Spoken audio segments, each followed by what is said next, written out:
আমরা এতদিন অনেক থিওরি নিয়ে কথাবার্তা বলেছি। আজকে আমরা একটা অ্যাকচুয়াল অ্যাড সেট আপ করবো ফেসবুকের ভিতরে। খুব এক্সাইটিং টাইমস। আমরা বেশি কথা না বলে আমার ল্যাপটপের ভিতরে চলে যাই। আপনারা দেখতে পাচ্ছেন এখানে আমার ল্যাপটপ। আমরা বিজনেস অ্যাকাউন্টে অলরেডি লগ ইন করেছি।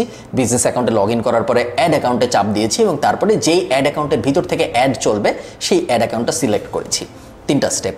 বিজনেস অ্যাকাউন্টে ফার্স্টে লগ ইন করবো, অ্যাড অ্যাকাউন্ট সিলেক্ট করবো ফার্স্ট মেনু থেকে, এবং তারপরে অ্যাড অ্যাকাউন্টসের মধ্যে যদি আপনার একের অধিক অ্যাড অ্যাকাউন্ট থাকে তাহলে যেই অ্যাড অ্যাকাউন্টে আমি অ্যাড ক্রিয়েট করব ওই অ্যাড অ্যাকাউন্টটা সিলেক্ট করব। এই 3টা স্টেপ করার সাথে সাথে, এবং অ্যাড অ্যাকাউন্টে আমি ধরে নিচ্ছি অলরেডি পেমেন্ট ডিটেল অ্যাড করা আছে, নাহলে আপনি অ্যাড শুরু করতে পারবেন না। এরপরে আপনার যে কাজটা হবে সেটা হলো ওপেন ইন অ্যাডস ম্যানেজার, এখানে ক্লিক করা।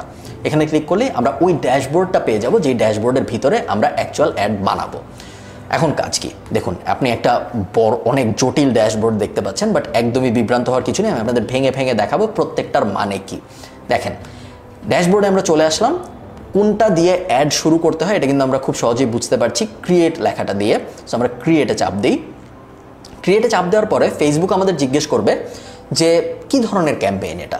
আমরা কিন্তু অলরেডি জেনে যাওয়ার কথা যে আমরা কি ধরনের ক্যাম্পেইন বানাচ্ছি, বিকজ আমরা যখন আমাদের ইনিশিয়াল রিসার্চ করেছি, আমাদের ইনিশিয়াল ক্যালকুলেশন হাবিজাবি করেছি, তখন আমরা ফিগার আউট করার চেষ্টা করেছি, তাই না? অনেক থিওরি আমরা বুঝেছি এবং অনেক থিওরি দিয়ে আমরা বোঝার চেষ্টা করেছি কোন ধরনের অ্যাড আসলে আমাদের চালানো উচিত। এই ক্ষেত্রে আমি ধরে নিচ্ছি আপনি অনেক চিন্তাভাবনা করে বুঝেছেন যে আপনার একটা এনগেজমেন্ট অ্যাড চালানো উচিত। কোনোটার উপরে আপনি যদি মাউস হাভার করেন তাহলে ফেসবুক আপনাকে বলে দিবে কোন ধরনের ক্যাম্পেইন কী কাজের জন্য ভালো। অ্যাওয়ারনেস ক্যাম্পেইন রিচের জন্য ভালো, ব্র্যান্ড অ্যাওয়ারনেসের জন্য ভালো, ভিডিও ভিউয়ের জন্য ভালো, ট্রাফিক ক্যাম্পেইন লিঙ্ক ক্লিক করানোর জন্য ভালো, ল্যান্ডিং পেজ বা ওয়েবসাইটে মানুষকে পাঠানোর জন্য ভালো, বা আপনি যদি চান আপনার পোটেনশিয়াল কাস্টমাররা আপনাকে মেসেজ করুক বা হোয়াটসঅ্যাপে মেসেজ পাঠাক, ওটার জন্য ভালো। এনগেজমেন্ট ক্যাম্পেইন মেসেঞ্জারের জন্য ভালো, হোয়াটসঅ্যাপের জন্য ভালো, ইনস্টাগ্রামে মেসেজ পাঠানোর জন্য ভালো, ভিডিও ভিউয়ের জন্য ভালো, পোস্ট এনগেজমেন্টের জন্য ভালো। সো আপনি দেখতে পাচ্ছেন এনগেজমেন্ট কিন্তু অ্যাওয়ারনেসের থেকে অনেক ক্ষেত্রেই ভালো ক্যাম্পেইন, বিকজ এটা দিয়ে অনেক কিছু করা সম্ভব। লিড পাওয়ার জন্য ভালো। অ্যাপ প্রমোশন, আপনি যদি অ্যাপ ইনস্টল করাতে চান, অ্যাপ ডাউনলোড করাতে চান, সেই ক্ষেত্রে ওটার জন্য ভালো। সেলস তো অবশ্যই। কনভার্সনের জন্য আপনি যদি একটা website, e commerce type website চালান এবং আপনার সেল দরকার হয়, আপনি যদি সেল এর উদ্দেশ্যে অ্যাড চালাতে চান, সেই ক্ষেত্রে আপনার সেলস ক্যাম্পেইন চালাতে হবে। আমরা খুব বেসিক একটা ক্যাম্পেইন চালাই, চলুন আমরা একটা এনগেজমেন্ট ক্যাম্পেইন চালানোর চেষ্টা করি। আমি এনগেজমেন্ট সিলেক্ট করলাম। সিলেক্ট করার পরে ফেসবুক আপনাকে বলছে তোমার ক্যাম্পেইনটার একটা নাম দাও, অপশনাল হলেও আমি রেকমেন্ড করবো সবসময় ক্যাম্পেইনের নাম দিতে, কারণ যখন আপনি অনেক ক্যাম্পেইন চালাবেন তখন আপনি খুব সহজেই খেয়ে হারিয়ে ফেলবেন যে কোন ক্যাম্পেইনটা আমি কবে শুরু করেছিলাম, কোন ক্যাম্পেইন কী ছিল না ছিল ইত্যাদি ইত্যাদি। আমরা একটা ফেক প্রোডাক্ট ইম্যাজিন করি যেটার জন্য আমাদের অ্যাড চালাবো আমরা। সো আমি ধরে নিচ্ছি এই অ্যাডটা চলবে। আমি চাই একটা এনগেজমেন্ট ক্যাম্পেইন চালাতে আমার ফেসবুক প্রোফাইলের জন্য, আমার ফেসবুক পেজের জন্য ফর এক্সাম্পল। সো আমি এই ক্যাম্পেইনের নাম দিই ব্র্যান্ড অ্যাওয়ারনেস KF, যেটা আমার নাম। এখন মাস হলো জুন। ক্যাম্পেইন 1 নাম দিলাম। আমি ক্যাম্পেইনের নাম দিব, কিন্তু আমি কোনো অ্যাড সেটের নামও দিব না, আমি কোনো অ্যাডের নামও দিব না। এই দুইটা আপনারাও দিবেন না। কেন দিবেন না আমি একটু পরে আপনাদের বোঝাচ্ছি। এরপরে আমরা কন্টিনিউয়ে ক্লিক করব। ঠিক আছে, কন্টিনিউ ক্লিক করার পরে ফেসবুক ক্যাম্পেইনটা মোটামুটি রেডি করে ফেললো আমাদের জন্য। এই পেজে আমাদের আর তেমন কিছু করার নাই। এরপরে আমরা যেটা করব, আমরা নেক্সটে চাপ দিব। নেক্সটে চাপ দেওয়ার পর দেখুন আমরা এনগেজমেন্ট অ্যাড সেটের ভিতর চলে আসছি। আমরা এখন অ্যাকচুয়ালি টার্গেটিং এরিয়ার ভিতরে চলে এসেছি। অ্যাড সেট নেমটা আমরা চেঞ্জ করব টার্গেটিং 1।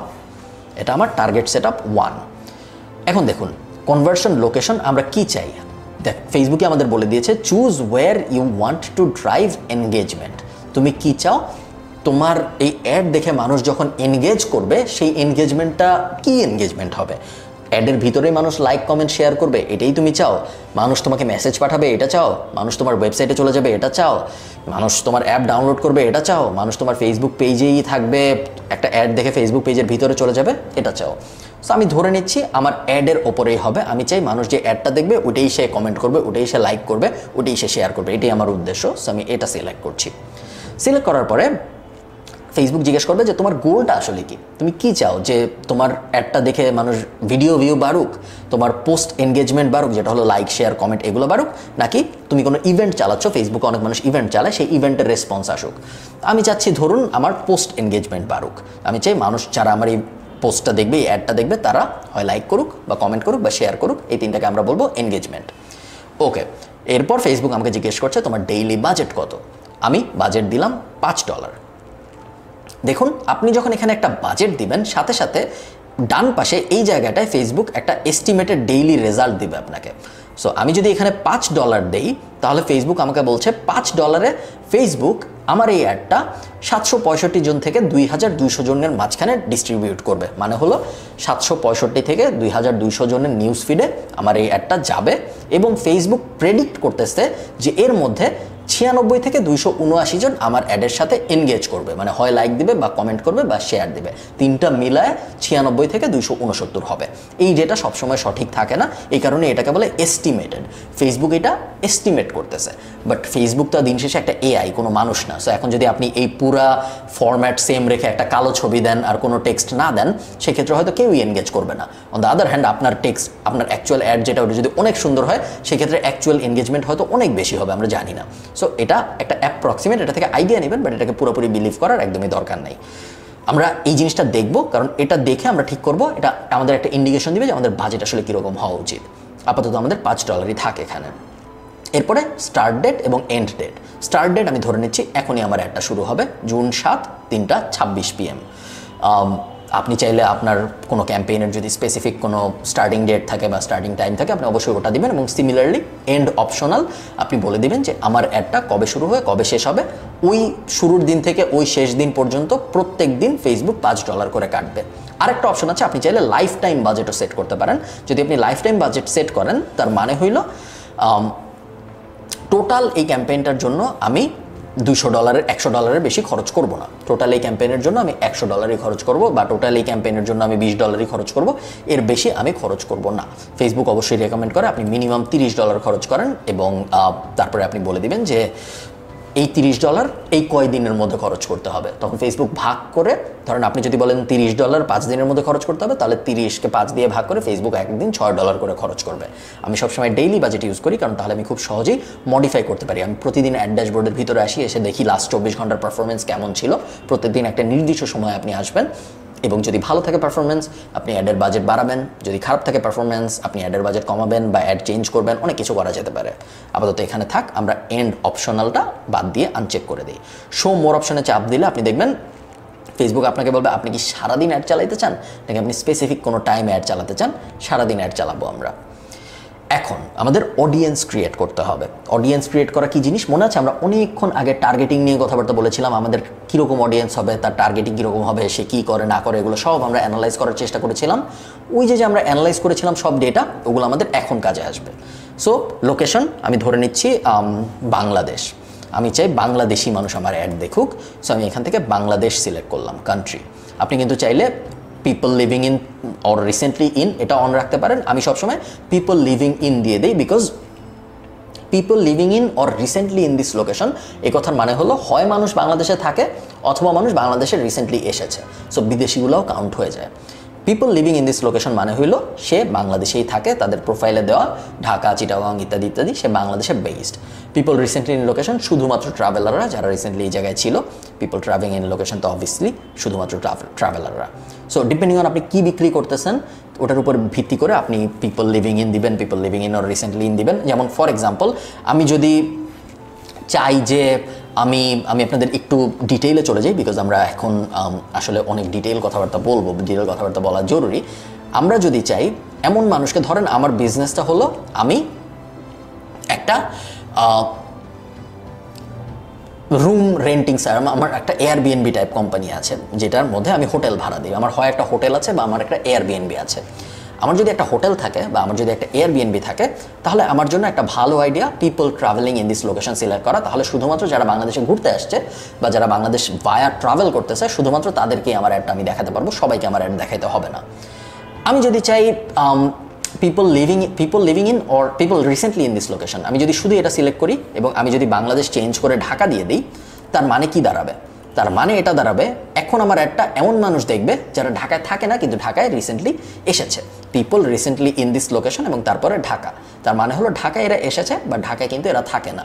সো এদেরকে আমি চিড়িয়াখানার অ্যাড দেখাতে পারি, এদেরকে আমি মজার জিনিসপত্র যেগুলো ঢাকায় একদিনের মধ্যে করা যায় ওইসবের অ্যাড দেখাতে পারি, কারণ এদের এসবে কনভার্ট হওয়ার চান্স বেশি। এরা ঢাকায় থাকে না, এরা ঢাকায় রিসেন্টলি এসেছে। অন দ্য আদার হ্যান্ড আমি যদি এক্স্যাক্টলি ঢাকায় যারা বসবাস করে সারাক্ষণ ঢাকায় থাকে তাদের অ্যাড দেখাতে চাই, তাহলে people living in this location select করবো এবং এখান থেকে আমি ঢাকা সিলেক্ট করব।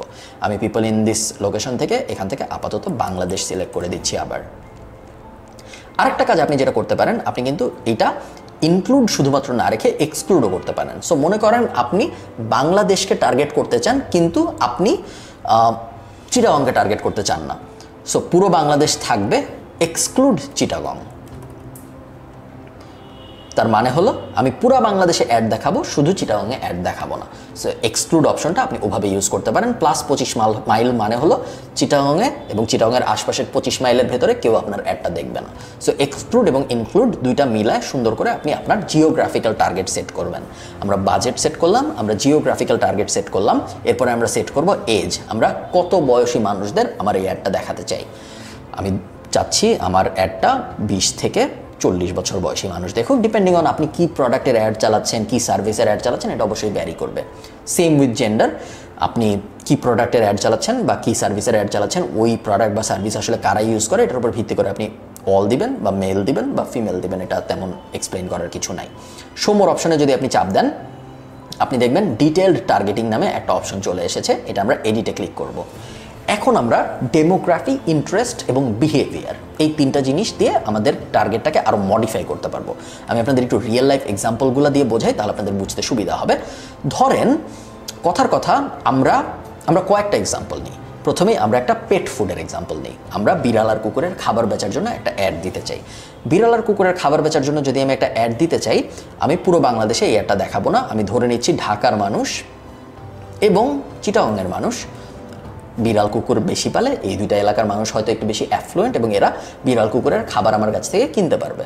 সো এটা আমি ঢাকার চিটাগং সিলেক্ট করে দিলাম, কারেন্ট সিটি অনলি সিলেক্ট করে দিলাম। এই যে আমি ধরে নিচ্ছি 18 থেকে মানুষ হয়তো বিড়াল কুকুর পালা শুরু করে 40 পর্যন্ত বিড়াল কুকুর মানুষ পাললো। এ পর্যন্ত ঠিক আছে। ফেসবুক আমাকে বলতেছে আমি যদি প্রত্যেকদিন $5 খরচ করি তাহলে ঢাকা এবং চিটাগংয়ে আমি 5000 থেকে 4.9 মানে অলমোস্ট 5000 থেকে 14000 মানুষ পর্যন্ত আমার অ্যাড দিয়ে রিচ করাইতে পারবো এবং 641 থেকে প্রায় 2000 জন মানুষ আমার পোস্টে এনগেজ করতে পারে। খুব ভালো কথা। এখন আমি ডিটেল টার্গেটিংয়ে আসবো। ডিটেল টার্গেটিংয়ে আমি ডেমোগ্রাফি বসাতে পারি, আমি ইন্টারেস্ট বসাতে পারি, আমি বিহেভিয়ার বসাতে পারি বা আমি সব কিছু বসাতে পারি। এখন আপনি দেখেন মজাটা কি, আমি চাইলে শুধুমাত্র নর্থ সাউথের মানুষকে আমার অ্যাড দেখাতে পারি। নর্থ সাউথ ইউনিভার্সিটি, আমি এখান থেকে নর্থ সাউথ ইউনিভার্সিটি লিখে দিব। শুধুমাত্র যাদের প্রোফাইলে নর্থ সাউথ ইউনিভার্সিটি স্কুল হিসেবে সিলেক্ট করা আছে তারাই এখন আমার অ্যাডটা দেখবে। পেট ফুডের জন্য এটা তো খুব একটা আইডিয়াল টার্গেট হলো না, তাই না? কারণ পেট ফুড কেন শুধু নর্থ সাউথের স্টুডেন্টরা কিনবে, খুব একটা লজিক্যাল না, সেটা আমি বাদ দিয়ে দিচ্ছি। এই ক্ষেত্রে আমি যদি এখানে ক্যাট লিখি তাহলে দেখুন ক্যাটসে যাদের ইন্টারেস্ট আছে, ক্যাট ফুডে যাদের ইন্টারেস্ট আছে, বিগ ক্যাট, ব্ল্যাক ক্যাটে যাদের ইন্টারেস্ট আছে, ফেসবুক তাদের সবার একটা লিস্ট আমাকে দিয়েছে। আমি এদের সবাইকে অ্যাড করতে পারবো। সো আমি যদি ক্যাটসে চাপ দিই, এখন ফেসবুক আমার একটা শুধুমাত্র তাদেরই দেখাবে যারা ক্যাটসে ইন্টারেস্টেড। ফেসবুক কিভাবে বুঝলো এরা ক্যাটসে ইন্টারেস্টেড? কারণ ফেসবুক দেখেছে এরা বিড়ালের ছবিতে লাইক দেয়, জেনারেলি এরা বিড়ালের ভিডিও টিডিও বেশি দেখে, এরা বিড়াল থিমের বিভিন্ন জিনিসপত্রে বেশি এনগেজ করে। সো ফেসবুকের আইডিয়া হয়ে গিয়েছে যে এরা বিড়াল পছন্দ করে। এখন আমি আরও ডিটেলে যেতে পারি, আমি পেট ফুড লিখতে পারি। পেট ফুড লিখলে সেম কনসেপ্ট, ফেসবুক মনে করে যে এরা পেট ফুড ইন্টারেস্টেড, এরা পেট ফুড বিভিন্ন কোম্পানির সাথে আগে ডিল করেছে, এদেরকে ফেসবুক এখন আমার একটা বেশি দেখাবে।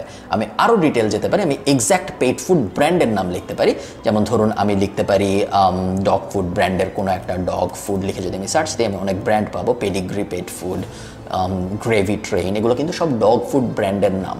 সো শুধুমাত্র এই সব ব্র্যান্ডের সাথে যারা এনগেজ করেছে শুধুমাত্র তাদেরকেও কিন্তু আমি আমার অ্যাড দেখাতে পারবো।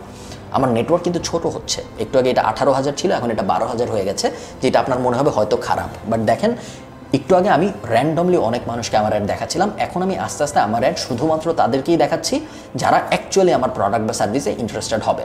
সো আমার ওই সেম $5 এখন আরও আমি যত্ন করে খরচ করতেছি, আবল তাবল মানুষকে আমি আমার অ্যাড দেখাচ্ছি না, যে কারণে আমার অ্যাডের রেজাল্ট কিন্তু এখন আরও ভালো হবে। আমরা যদি আরেকটা এক্সাম্পল নেই, মনে করুন আমি পেট ফুড বেচতেছি না, আমি বিক্রি করছি একটা গাড়ি বিক্রির সার্ভিস। আমার 18 বছর বয়সে কেউ হয়তো গাড়ি কিনবে না, সো আমি এটা চেঞ্জ করে 28-এ নিয়ে গেলাম এবং ওই পাশে আমি এটা চেঞ্জ করে নিয়ে গেলাম 45-এ। 18 থেকে 45 বছর বয়সী বেশিরভাগ বাংলাদেশের ডিসিশন মেকিং পাওয়ার থাকে ম্যানের কাছে আনফর্চুনেটলি। সো 18 থেকে 45 বছর বয়সী মেনদের আমি এখন টার্গেট করব। এগেইন চিটাগং আর ঢাকাতেই আমি বেশি টার্গেট করব। এবং এরপরে আমি এখান থেকে কার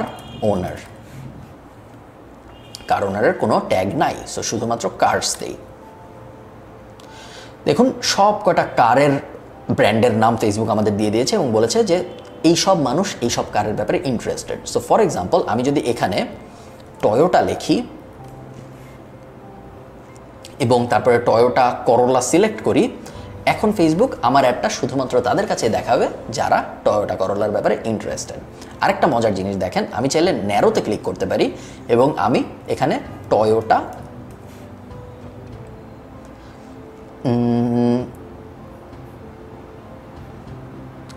ফোররানার বা টয়োটা হাইল্যান্ডার আমি সিলেক্ট করলাম এখান থেকে। এখন ব্যাপারটা কি হইলো, এখন ফেসবুক আমার অ্যাড শুধুমাত্র তাদেরকেই দেখাবে যারা টয়োটা করোলাতেও ইন্টারেস্টেড এবং টয়োটা হাইল্যান্ডারেও ইন্টারেস্টেড। শুধু যদি কেউ টয়োটা করোলাতে ইন্টারেস্টেড হয় তারা এখন আর আমার অ্যাড দেখবে না, শুধু যদি কেউ টয়োটা হাইল্যান্ডারে ইন্টারেস্টেড হয় তারাও আমার অ্যাড দেখবে না। টয়োটা করোলা এবং টয়োটা হাইল্যান্ডার দুইটাই যদি কেউ ইন্টারেস্টেড হয় শুধুমাত্র তখনই সে আমার অ্যাড দেখবে, যার মানে হলো এখন আমার অ্যাড ঠিক মানুষের সামনে পড়ার চান্স কিন্তু আমি আরও অনেক বাড়ায় ফেললাম, তাই না, যদি আমি একটা টয়োটা গাড়ি বেচার প্ল্যান করে থাকি। এবং এটা আপনি আরও ফার্দার ন্যারো করতে পারেন যতক্ষণ পর্যন্ত আপনার ইচ্ছা। আমি সাধারণত অত বেশি করি না, আমি হাইয়েস্ট 1-2 লেয়ার পর্যন্ত করি।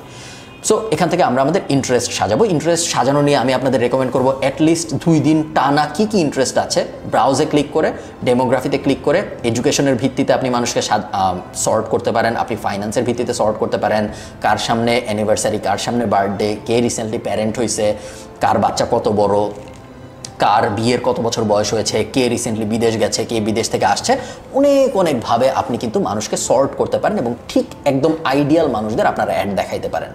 এই ব্যাপারটা ডিটেল টার্গেটিংটা খুব কেয়ারফুলি মনিটর করার চেষ্টা করবেন।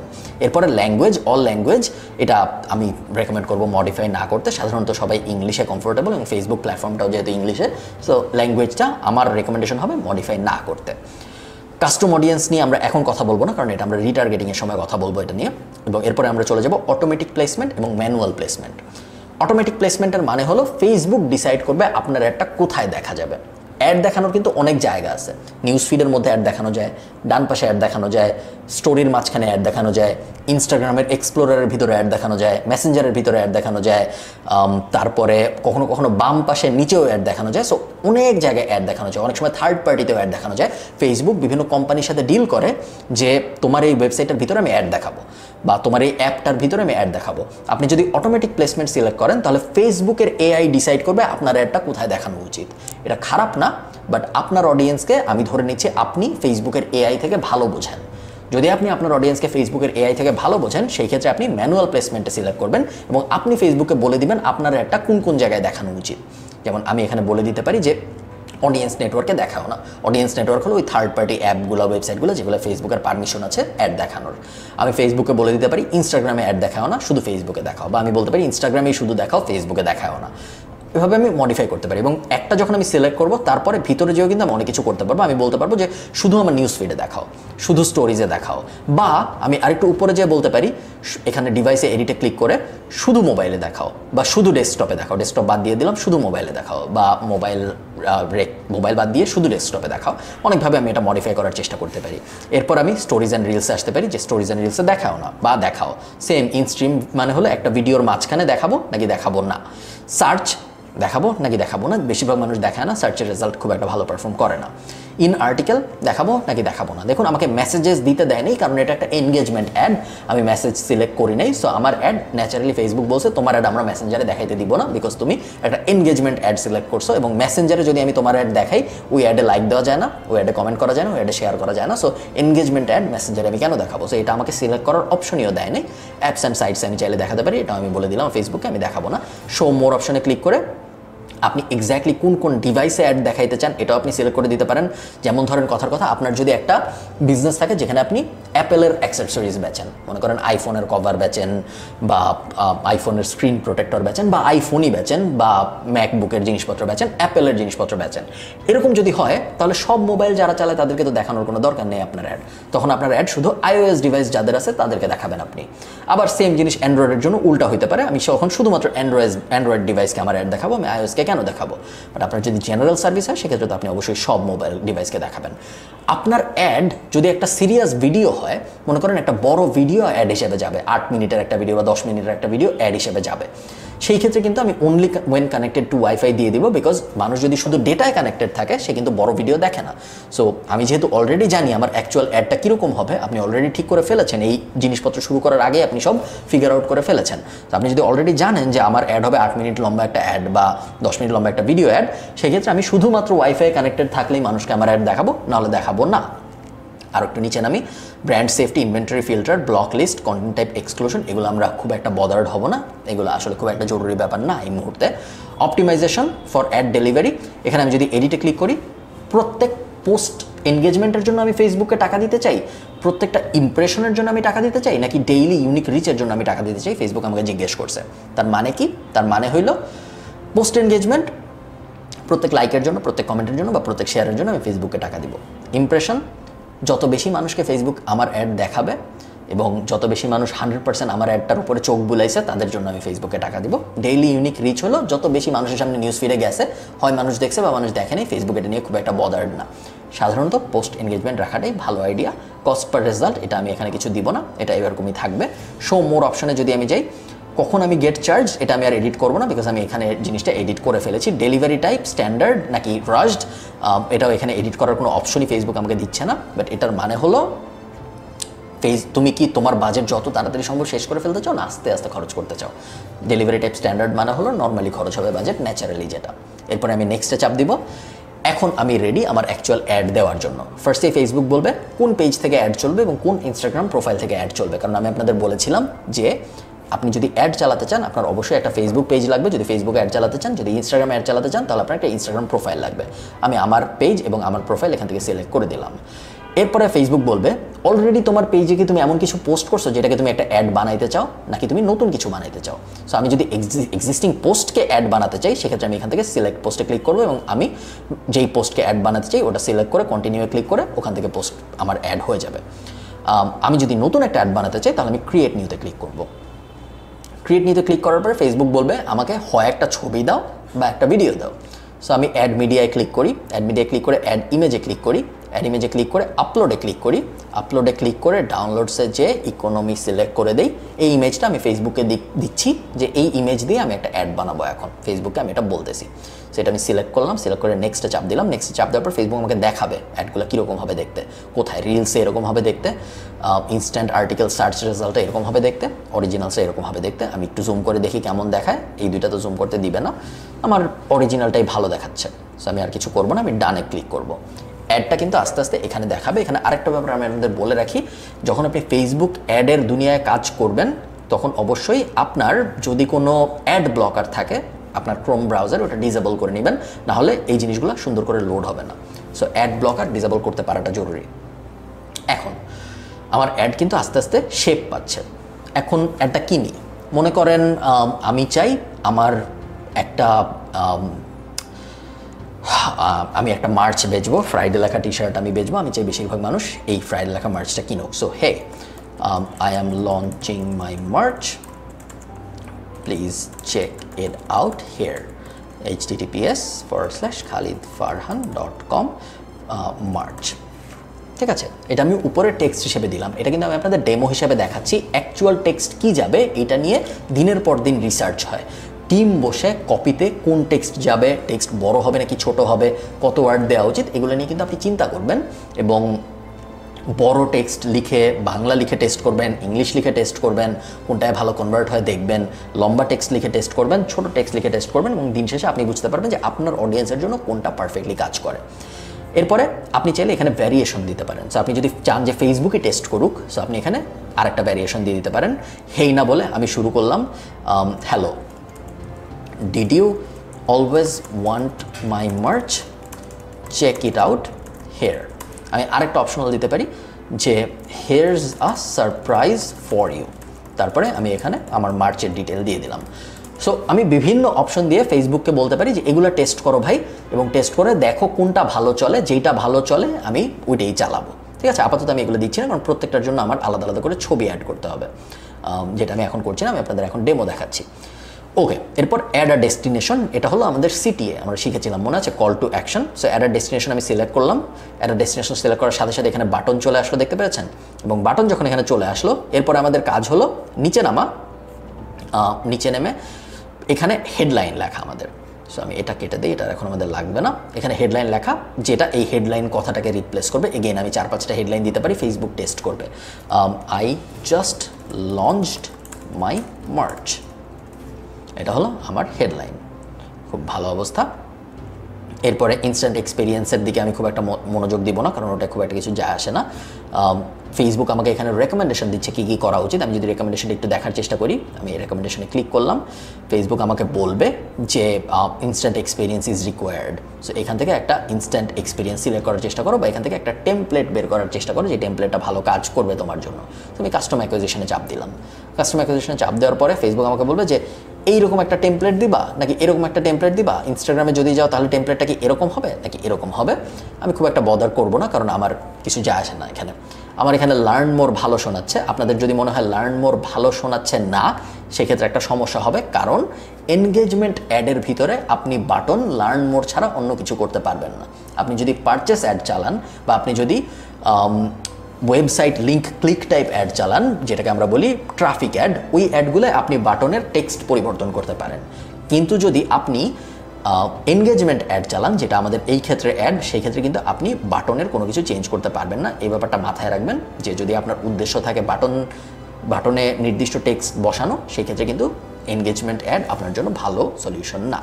মোটামুটিভাবে আমাদের অ্যাড রেডি। এখন আমরা দুইটা কাজ করতে পারি। যদি নিজেদের অ্যাড হয় তাহলে তো আমরা জাস্ট পাবলিশে ক্লিক করব। যদি নিজেদের অ্যাড না হয়, যদি আমাদের কোনো ক্লায়েন্টকে দেখাইতে হয়, শেয়ারে ক্লিক করব, শেয়ার আ লিঙ্কে ক্লিক করব, লিঙ্ক শেয়ারিংটা অন করব। 30 দিনের জন্য আমি লিঙ্ক শেয়ার করতে চাই। ফেসবুক আমাকে একটা লিঙ্ক দিবে, এটা আমি কপি করব এবং কপি করে ক্লায়েন্টকে পাঠিয়ে দেবো, দিয়ে বলবো যে দেখেন আপনার অ্যাডটা পছন্দ হয়েছে নাকি। যদি আপনার অ্যাডটা পছন্দ হয়, তখন আমি আবার এখানে আসব, এখানে এসে পাবলিশে ক্লিক করব। এটাই হলো মোটামুটি একটা ডেমো ওভারভিউ যে কিভাবে একটা ফেসবুক অ্যাড সাজাতে হয় বা কিভাবে একটা ফেসবুক অ্যাড দিতে হয়। আরেকটা ছোট্ট ব্যাপার আমি আপনাদের দেখাই। এই ক্যাম্পেইনটা, যে ক্যাম্পেইনটা আমরা মাত্র রেডি করলাম, এটা কিন্তু এখনও ড্রাফটে আছে, কারণ এটা আমরা পাবলিশ করিনি। বাট তারপরেও সেফ থাকার জন্য ক্যাম্পেইনটা অফ করে দিবেন যতক্ষণ পর্যন্ত না ক্যাম্পেইনটা চালু হচ্ছে। দেখুন ক্যাম্পেইন সব কিন্তু অফ করা, কারণ অন রাখলে ফেসবুক কিন্তু আপনাকে প্রতিদিন জানাবে না কত টাকা বিল হয়েছে। ফেসবুক নির্দিষ্ট থ্রেশহোল্ড হিট করার পরেই আসলে জানায় যে এত টাকা আমি আপনাদের কাছ থেকে চার্জ করেছি। তো আপনি যদি ক্যাম্পেইন ভুলে অন রাখেন, ওটা হয়ে যেতে পারে এবং ক্লায়েন্ট অবশ্যই আপনাকে টাকাটা দিবে না যদি আপনি ভুল করে থাকেন, বা যদি আপনার নিজের হয় আপনি চান না যে আননেসেসারিলি টাকা খরচ হোক।